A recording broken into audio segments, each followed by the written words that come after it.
Il s'appelle Lino. Il est né en région parisienne, mais il a été conçu dans une clinique de Barcelone grâce à un don d'ovocytes. Aujourd'hui âgé de 45 ans, sa mère a d'abord tenté la fécondation in vitro en France sans succès. Elle n'a pas pu bénéficier d'un deuxième essai, elle avait dépassé l'âge limite. Avec son mari, ils ont décidé de tenter leur chance en Espagne, où la législation est l'une des plus souples d'Europe.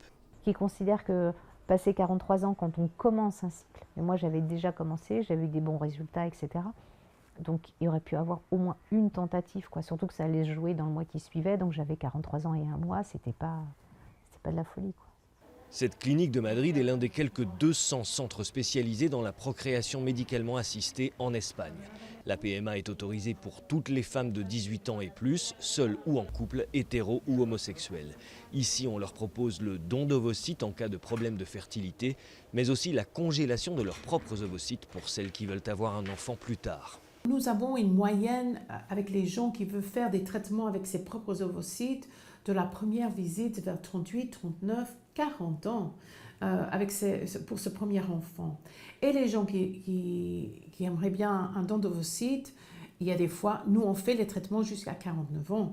Environ 600 femmes sont traitées ici chaque année, la moitié viennent de l'étranger. Tout est mis en œuvre pour les attirer, accueil dans plusieurs langues, délai d'attente beaucoup plus court qu'ailleurs, car les Espagnols sont les Européennes qui donnent le plus leurs ovocytes. Pour autant, le succès n'est pas garanti et il ne faut pas négliger les risques liés aux grossesses tardives, avec un suivi qui devra être pris en charge dans le pays d'origine. Ça reste un parcours de combattant et avec le don d'ovocytes, on n'a pas 100% de réussite.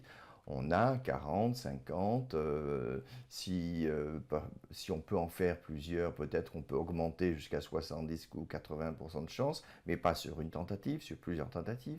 Le secteur de la PMA en Espagne a généré un chiffre d'affaires de 365 millions d'euros en 2014. Emmanuel et son mari ont payé 5 700 € pour le traitement.